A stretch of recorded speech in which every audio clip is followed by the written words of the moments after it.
అంబరీష మహారాజు వృత్తాంతం భాగవత పురాణం ఆధారంగా. పిల్లల్లారా, ఈరోజు మనం గొప్ప విష్ణుభక్తుడైన అంబరీష మహారాజు కథను తెలుసుకుందాం. ఈ కథ మనకు భక్తి, సహనం, వినయం ఎంత ముఖ్యమో నేర్పుతుంది.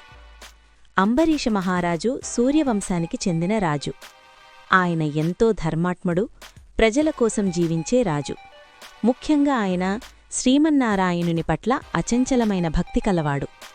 ఆయన ఎల్లప్పుడూ ఉపవాసాలు చేసేవాడు. ఏకాదశి వ్రతాన్ని భక్తితో ఆచరించేవాడు.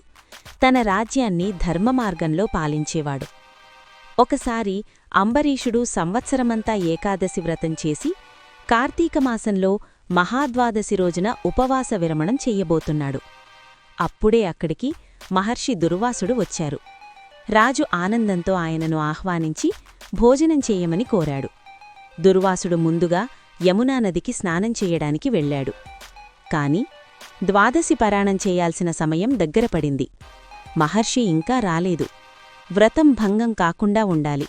అతిథి అవమానం కాకూడదు. అందుకే పండితుల సలహాతో అంబరీషుడు ఒక చుక్క నీరు మాత్రమే తాగాడు. అంటే పారాయణం చేసినట్టే, కాని భోజనం చేసినట్టు కాదు. తిరిగి వచ్చిన దుర్వాసుడు ఇది చూసి కోపంతో ఉగ్రరూపం ధరించాడు. నన్ను వేచి ఉండకుండా పారాయణం చేశావా అంటూ తన జట నుండి ఒక రాక్షసుండి సృష్టించి రాజుపై దాడి చేయించాడు. అప్పుడు విష్ణుమూర్తి ఇచ్చిన సుదర్శన చక్రం ఆ రాక్షసుణ్ణి సంహరించింది. తరువాత దుర్వాసుని వెంటపడింది. భయపడ్డ దుర్వాసుడు బ్రహ్మలోకానికి వెళ్లాడు, శివలోకానికి వెళ్లాడు. చివరకు శ్రీమహావిష్ణువును ఆశ్రయించాడు. అప్పుడు విష్ణువు ఇలా అన్నాడు: నేను నా భక్తుడికి బంధువుణ్ణి. నీవు అంబరీషుని క్షమాపణ కోరాలి. చివరకు దుర్వాసుడు తిరిగి వచ్చి అంబరీషుని క్షమాపణ కోరాడు. అంబరీషుడు ఎంతో వినయంతో ఆయనను క్షమించాడు. సుదర్శన చక్రం శాంతించింది. పిల్లల్లారా, భక్తి ఉన్నచోట భయం ఉండదు. నిజమైన భక్తికి దేవుడు కాపాడుతాడు. కోపం నాశనానికి దారితీస్తుంది. వినయం, సహనం గొప్ప గుణాలు.